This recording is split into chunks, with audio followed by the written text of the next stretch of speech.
Sekarang kita melihat ke Papua sebentar, di mana sejak dipilihnya Biden sudah kita ingatkan, hati-hati sama Partai Demokrat dan strategi mereka menggoyang target country. Takutnya Papua ditarget. Komentar ini hanya analisa menanggapi berita kelompok bersenjata menyerang sehingga ada petinggi militer negara Jenderal Bintang 1 yang jadi korban. Hal ini serius, merupakan hal yang harus diperhatikan. Jangan sampai kita menganggap Menteri Pertahanannya tidak perform lagi setelah peristiwa pecah tiganya kapal Nanggala 402. Sementara beliau calon kuat presiden 2024 loh. Sungguh, kita melihat kedaulatan Papua dan kedaulatan Nusantaranya. Salah satu aset negara Indonesia yang besar adalah Papua. Namun saat ini Papua yang sudah bergabung sejak tahun 60-an, di mana sebelumnya 20 tahunan Pak Karno, Bapak Bangsa berjuang membebaskan Papua dari tangan Belanda. Akhirnya berhasil di tahun 60-an. Strategi yang dipakai Pak Karno waktu itu adalah diplomasi. Pak Karno memang jagonya dalam diplomasi luar negeri. Beliau menggunakan strategi perang asimetri. Sekarang menjadi mengerti kan kenapa Newman menggunakan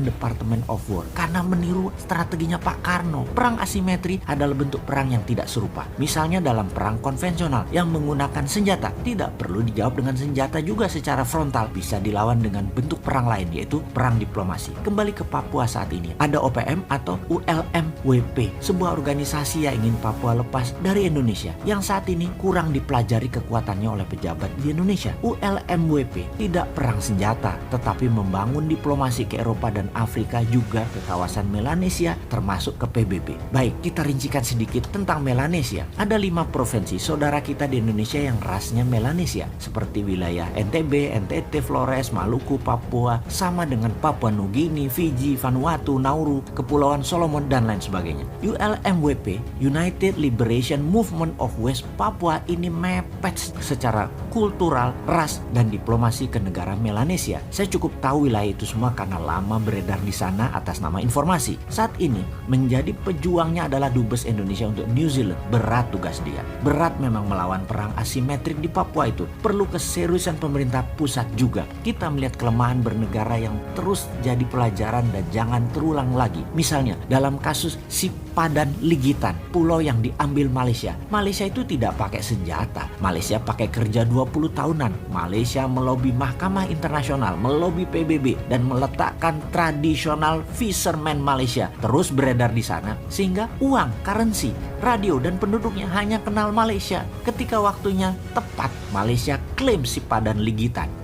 Hilang wilayah itu dari peta nasional Indonesia. Itulah perang asimetrik. Di Papua saat ini selalu ada instability, dan instability itu adalah warfare strategi. Dan ini semua harus distrategikan, jangan naif bernegara. Hati-hati dengan Papua. Sulit memang kalau memandang dari sisi yang berbeda. Si Sontoloyo ini menjadi seakan-akan selalu salah dan selalu kalah. Padahal ini mau mengingatkan. Mengambil Freeport misalnya, atas nama nasionalisme dulunya terlihat pahlawan, namun resikonya sama sekali tidak diperhitungkan. Seakan-akan semua semulus pantat bayi, gak ada masalah.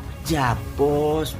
Capek deh kalau ngomong urusan beginian dengan beda generasi. Mengambil Freeport ada banyak sisi melihatnya, dan tidak ada satupun yang menguntungkan. Membeli 51% saham pakai dana 70 triliun, sementara untungnya Freeport kecil banget, hanya 200 jutaan dolar atau 3 triliun per tahunnya. Kalau punya 51% itu hanya 1,6 triliun. Dari sisi dagang aja balik modalnya 50 tahun. Geblek bener deh konsep bisnis di otaknya untuk mengambil Freeport dengan cara kemarin lo ya. Atau dari sisi manajemen deh, ternyata tetap McMoran yang kelola walaupun sahamnya 49% atau minoritas. Tetap yang 51% tidak berdaulat. Ingat ya, Freeport itu outputnya atau hasilnya hanya koper konsentrat, bukan gold. Kemudian koper konsentratnya dikirim ke 3 lokasi, ke Jepang, Spanyol, dan Gresik. Yang di Gresik hasilnya apa? Bukan emas juga, masih anoda slime. Jadi mereka berusaha untuk tidak buat finish product yang pure gold 99,99%. Anoda slime-nya dikeluarkan lagi, jadi pajak negara dapatnya kecil. Dia kali sudah 6 presiden sampai saat ini nggak nyadar juga. Dasar old mind. Kesel banget deh gua urusan beginian. Kita kembali ke Amerika saja dulu deh. Biden dan timnya di belakangnya yang solid serta punya pengalaman bernegara yang panjang, maka ada jabatan strategis Dan itu bukan menteri yang dipilih di awal, tetapi jabatan siapa memimpin lembaga intelijen seperti NSI, FBI, DIA, dan CIA. Selain pejabat utamanya, maka deputi-deputinya ditempatkan dulu orang-orang yang akan dipakai untuk menaklukkan dunia. Maka mata panah bosman pribadi adalah seorang yang bernama Michael Morrell sebagai wakil direktur CIA. Dia adalah orang lama yang sangat loyal kepada Clinton, Obama, juga Biden. Kita lompat sebentar untuk mengingatkan who the hell is Morrell. Ada sebuah undang-undang yang dibuat oleh Partai Demokrat di zaman Obama yang dikawal oleh Michael Morrell dulu dan timnya. Yang harus kita awasi dari sisi Indonesia adalah mereka mengusulkan Undang-Undang Foreign Relation Authorization Act yang spesifik membahas tentang Papua. Hati-hati ini buat Indonesia. Lalu CIA di zaman Michael Morrell masih muda adalah pendukung gerakan Kosovo Liberation Army, yang kemudian gerakan tersebut berhasil mendirikan sebuah negara baru bernama Kosovo. Sekali lagi, hati-hati dengan Partai Demokratnya Amerika. Pak SBY sudah merasakannya dengan banyak bom meletus waktu itu.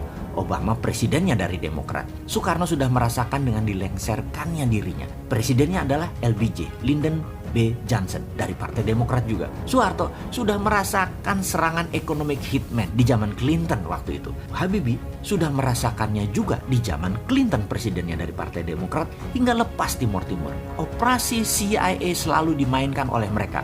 Gerakan insurgensi adalah ciri Partai Demokrat menyerang luar negeri. Kalau Partai Republik perangnya di permukaan. Kalau Partai Demokrat warfare-nya pakai CIA operation dan shadow.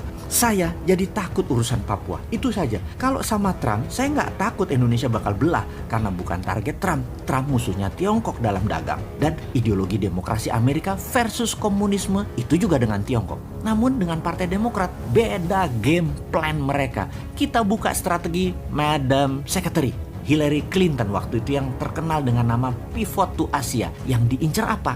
Menengok ke Asia itu adalah ambil sumber daya alamnya. Front Timur Tengah untuk energi, minyak, dan gas bumi. Di Asia Tenggara untuk sumber daya alam mineral seperti untuk baterai dan lain sebagainya. Maka apa yang Tiongkok lakukan di Indonesia mengambil SDA sumber daya alam akan diikuti oleh Amerika. Bedanya Tiongkok pakai soft power, bayar pejabat, ubah kebijakan. Kalau Amerika pakai instrumen militer, pakai nakut-nakuti, pakai teroris. Sewaktu di zaman Trump, ground floor-nya di negara masing-masing, yaitu Tiongkok dan Amerika dengan perang dagang. Zaman Biden yang diperebutkan adalah sumber daya alam yang ground floor-nya di negara penghasil. Perangnya kalau minyak gas bumi, ya dar-der-dornya di Timur Tengah. Maka sumber daya alam mineral non-fosil, jangan-jangan dar-der-dornya di Indonesia. Jadi wahai pejabat, jangan sampai 100 bom jadi meleduk di mana-mana di Indonesia ke depannya ya. Ini semua harus distrategikan. Ini harus dibuat counter insurgensinya. Cara tekan Indonesia nanti bisa dipraktekkan lagi, yaitu Papua dan GAM akan dimainkan lagi oleh Amerika. Ini cara klasik Partai Demokrat. Sehubungan dengan hal ini, sengaja kita buka ke publik informasi seperti ini agar bernegara kita melihat dari sisi lain, sisi ancaman. Jadi wahai pejabat, pastikan kebijakan Anda menguntungkan rakyat dan membuat negara utuh selalu. Hati-hati dengan shadow-nya Biden Partai Demokrat. Kalau nggak paham bernegara, ya lempar saja handuk putih, nyerah aja. Generasi Newman siap menggantikan kapanpun, nggak perlu 2024.